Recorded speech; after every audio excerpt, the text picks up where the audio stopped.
never used to believe those campus ghost stories. You know, the ones about students disappearing or hearing footsteps in the dorm at night. I always thought it was just freshman gossip. But after what happened to me last year, I can't walk past that old dorm building without getting chills. Because what I found under it wasn't supposed to be there. I go to college in Pennsylvania, a small, old-school campus where most of the buildings are at least 100 years old. Last fall, I got a room in Hallister Hall, one of the oldest dorms still in use. The building had that typical vintage charm. High ceilings, old radiators, and pipes that groaned every night. My roommate Evan was cool. We weren't close, but we got along. He was the kind of guy who always had earbuds in, blasting music, and barely noticed what was happening around him. For the first few weeks, everything was fine, until I started noticing weird sounds late at night. It started as light scratching, like mice or something, coming from the vent under my bed. Then it turned into tapping. Slow, deliberate tapping. 3 knocks, pause, then 2. I remember one night, I joked to Evan, "Dude, I think someone's living in our vents." He just laughed and said, "Bro, this building's older than your grandma. Chill." So I did. Until one night I woke up around 3 a.m. to the sound of someone breathing. Deep, shaky breathing, right near my bed. I froze. I didn't move or turn my head. After maybe 10 seconds, the sound stopped. When I finally looked, there was no one there, but my vent cover, the one right under my bed, was half unscrewed. The next morning, I went to the RA about it.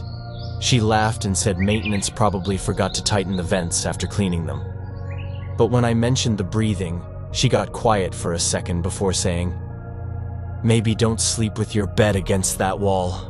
That answer didn't sit right with me. A few days later, I went downstairs to the laundry room in the basement, which most students avoided because it was dark, cold, and smelled like rust. While waiting for my laundry, I noticed a small metal door half hidden behind a row of pipes. It wasn't labeled, just a square steel panel with an old padlock, but the padlock wasn't locked. I don't know why I opened it. Curiosity, I guess. Behind it was a narrow tunnel. Concrete walls, damp and dark, running under the dorm. The air smelled stale, like something had been sitting there for decades. I turned on my phone flashlight and walked a few steps in. That's when I saw sleeping bags, 3 of them, old ones, and next to them, a box full of student IDs. They were all cracked and faded, but I could read a few names. Every single one of them had Hallister Hall listed as their residence, and some of the issue dates were from more than 10 years ago. I took one of the IDs and ran back upstairs. That night, I couldn't sleep. Around 2 a.m., I heard it again. That slow, rhythmic tapping from the vent. I grabbed my phone, opened the camera, and slid it up to the vent opening. The flashlight barely lit anything, but I kept recording for about 10 seconds before pulling it back. When I watched the video, I swear my blood went cold. There was a face, pale, sunken, eyes wide open, staring straight into the camera from inside the vent.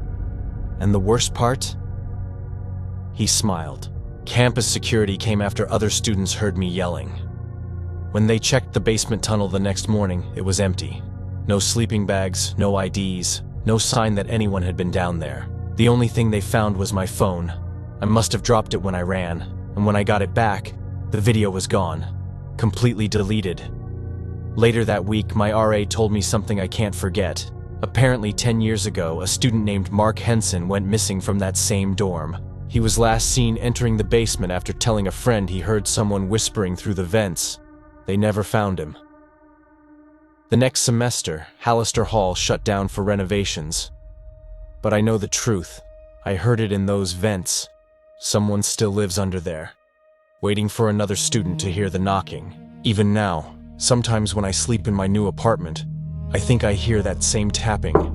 3 knocks, pause, then 2. I try not to listen, because the last time I did, someone answered back.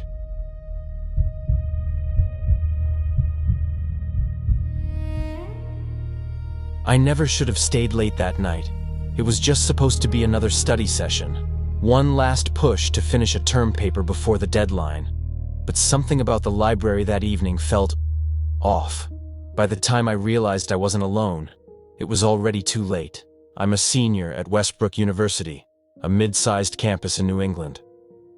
The library there is a massive brick building that's been around since the 1920s. It's one of those classic libraries, tall ceilings, ornate wooden shelves, spiral staircases, and the kind of heavy doors that slam shut with a satisfying thud.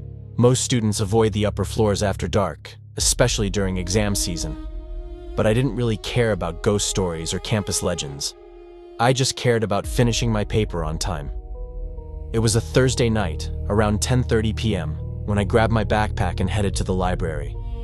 I had a quiet corner on the third floor I liked to use, by the history section, tucked behind a row of tall shelves. I could spread out my notes, plug in my laptop, and get to work. That night, the library felt unusually empty. Not just empty, silent, except for the hum of the fluorescent lights. Even the usual creaking of the floorboards seemed muted. I shrugged it off. Maybe everyone had gone home early. I grabbed a table and started typing, trying to focus on my paper. I must have been there for about an hour when I heard it. A faint shuffle, like someone dragging a bag across the floor. I froze and looked around. The library was empty. I figured it was maintenance staff. Maybe they were moving a cart or taking out trash. Then I heard it again, closer this time. Footsteps, slow, intentional. I glanced at the main aisle leading to the elevators, but the lights there flickered slightly and I couldn't see anyone. My heart started beating a little faster, but I told myself I was overreacting. Old buildings make noises. That's all. I tried to focus on my laptop, typing furiously. Then I noticed something strange. The lights above my table flickered, not the usual fluorescent flicker. This was uneven, like someone was passing a flashlight just out of my view. I stood up, thinking maybe a librarian had come by to check on me. I walked toward the aisle and froze. There was no one there. Then I heard it again, a whisper. It was soft, almost impossible to catch, but it sounded like someone saying my name. Michael. I'm not usually jumpy, but at that moment, I felt frozen. My stomach sank. I checked the clock. 12:07 a.m. I considered leaving, but I had maybe 3 pages left on my paper. I told myself I'd stay just a little longer. Around 12:30 a.m., I packed up some of my notes to take a break. That's when I noticed something truly unsettling. The books weren't where they were supposed to be. Some had fallen off shelves. Others had been shifted around, pages open, covers facing the ceiling. I assumed someone else had been in the stacks before me. But then I realized I had been the only person on the third floor since I arrived. I walked over to reshelve a book and froze. A shadow moved at the end of the aisle. I squinted. It was tall, thin, standing perfectly still. I blinked, and it was gone. I decided I had enough. I packed my laptop and headed to the elevator to leave. The elevator doors were already slightly ajar. I stepped in and froze again. There was a note, taped to the inside wall. It said, "You shouldn't be here. Leave now." No signature, no handwriting I recognized. Just those 3 words, in thick black marker. My hands were shaking. I pressed the button for the ground floor. The elevator started moving, slowly, too slowly. The lights flickered. Then, halfway down, it stopped, completely. I pressed the emergency button. No response. That's when I heard it. Footsteps, climbing. Coming down the elevator shaft? I don't know. But they were outside the elevator. Heavy, deliberate, moving closer. I pressed the emergency button again. The intercom crackled, but instead of a voice, I heard whispering. "You should have left." Finally, the doors opened and I bolted. I ran out of the library, ignoring the warnings from the security cameras or alarms or whatever else might have gone off. Outside, the campus was quiet, the streets empty, fog rolling in from the nearby river. I stopped, gasping for breath, thinking I was safe, until I saw it. A figure standing at the library entrance. Tall, thin, completely black in silhouette. No features, just watching. I ran faster than I've ever run. Past the quad, past the dorms, all the way to my apartment. When I got inside, I locked the door, checked every window, and stayed awake the rest of the night. The next morning, there was a note slipped under my door. It read, "Next time, don't leave your paper unfinished." I never went back to the library alone at night. I don't know who or what was in that library. Some students claim it's a ghost of a janitor who died in the building decades ago. Others say it's something older, something that waits for anyone who overstays their welcome.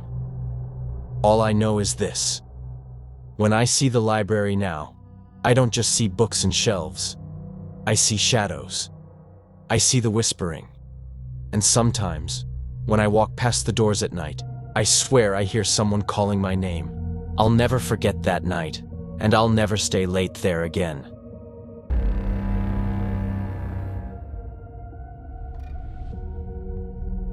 I thought I was just late for a study session. I had no idea that by walking across the quad that night, I'd witness something that would haunt me for the rest of my life. It wasn't just a shadow or a prank. It was real, and worse. I couldn't tell anyone without sounding insane. I'm a junior at Brighton University, a small campus in the Midwest. Classes are challenging, the dorms are old but livable, and the campus quad is huge. A wide, grassy area surrounded by libraries, lecture halls, and dorms. Most students avoid it at night. But I had a study session that evening, group project with two friends, Anna and Jeff. We were supposed to meet in the student center at 11 p.m. It was late September, the air already starting to get crisp, the leaves just beginning to turn gold. I grabbed my backpack, headphones, and flashlight, just in case the campus paths were too dark, and set out across the quad. It was quiet, quieter than I had ever noticed. The usual distant sounds of traffic and late-night footfalls weren't there, just the crunch of my shoes on the gravel. Halfway across the quad, I noticed a student sitting alone on a bench under a lamppost. At first, nothing seemed odd, but then I realized the bench was empty when I had walked by on my way to the dorm earlier that day. And this student wasn't moving, not blinking, not adjusting their bag, just sitting, completely still. I thought maybe they were studying, maybe even asleep. I waved and said hello. No response. I shrugged and kept walking. Then, about 20 feet past the lamppost, I looked back. The student was gone. I blinked. I could have sworn I saw them there. Maybe I was imagining things. I walked faster. Just a short 15-minute walk to the student center. Then I saw another student, this one walking along the path toward me. Hoodie up, head down. As I got closer, something about their posture seemed wrong, almost stiff. I slowed. And then, right before they passed me, they vanished. Literally disappeared. No shadow, no turning corner, just gone. I stopped. My heart was racing. My hands were shaking. I pulled out my phone, but there was no signal. Not a single bar. By this point, I was terrified. But I told myself to stay calm. Maybe the campus had some weird lighting or an optical illusion, right? Maybe I was just exhausted from classes. I hurried the rest of the way to the student center and burst inside. Anna and Jeff were already there, looking at me like I had seen a ghost. I tried to explain. I was walking across the quad. People. They disappeared. Jeff laughed nervously. Disappeared? Like, poof? Anna frowned. Michael, it's late. You've been stressed with midterms. Maybe hallucinating? I wanted to believe them. I really did. But the feeling in my gut told me I wasn't imagining it. We started working on our project, trying to focus. About an hour later, I remembered something. I had turned on my phone camera while walking across the quad. Just a habit, recording myself walking late at night for safety. I pulled out my phone, checked the footage, and froze. The video showed me walking across the quad, normal at first. The first student under the lamppost is there, but as I approach, the student doesn't move. And then, suddenly, they vanish. The second student's disappearance is even stranger. You can see them walking along the path. They glance up, and then, mid-step, their legs and torso vanish first, followed by their head. It's like they were being erased from the world. I didn't touch the video. I couldn't. I showed Anna and Jeff the video. Anna laughed nervously at first, until she realized it wasn't edited. There was no cut, no glitch, just blank. "This is impossible," she whispered. Jeff, trying to be rational, suggested it might be a weird camera bug, but the video file looked completely normal. No corruption, no distortion, no editing. We decided we shouldn't go outside to check, but curiosity gnawed at me. I had to know. I snuck back outside around 2 a.m., flashlight in hand. The quad was empty. The benches were empty. The path was quiet. I walked slowly, shining my light around. Nothing. No footprints, no shadows, nothing to indicate anyone had been there. Then I heard it. A whispering voice. "Michael." I spun around. Nothing. Just the trees swaying in the cold wind. I started running back to the student center. My flashlight flickered, and I swear I saw shadows moving just at the edge of my vision. Shadows that weren't human. The next day, rumors spread across campus. 2 students hadn't been seen since the night before. One of them was the student from my video. Campus police claimed the disappearances were likely walkaways, students leaving for personal reasons. But the security footage told a different story. From the library and dorm cameras, you could see them walking toward the quad, and then just vanish, mid-step. No struggle. No sign of being kidnapped. Nothing. I didn't tell anyone about my video. I didn't want to be labeled crazy. Weeks later, I was walking across the quad again, this time in daylight. I swear I saw a shadow moving against the wind. Not human, not animal, just moving, watching. I turned around. Empty. But when I looked down at the gravel path, I noticed something carved into the dirt. "Next time, it's you." I froze. My stomach dropped, and I ran faster than I ever had before. I left Brighton University at the end of the semester. I couldn't stay. Sometimes I wonder what happens to the students who vanish. And sometimes, when I watch videos of old campus quads at night, I think I can see figures. Tall, dark shapes, moving just at the edge of the frame. I don't walk alone after dark anymore, and I never, ever cross empty campus quads, because you never know who or what is waiting. Hey, if this story gave you chills, then you're not ready for what's next. Go check out my other horror story, True Night Shift Horror Stories. It's darker, it's real, and it's waiting for you, right now, on my channel.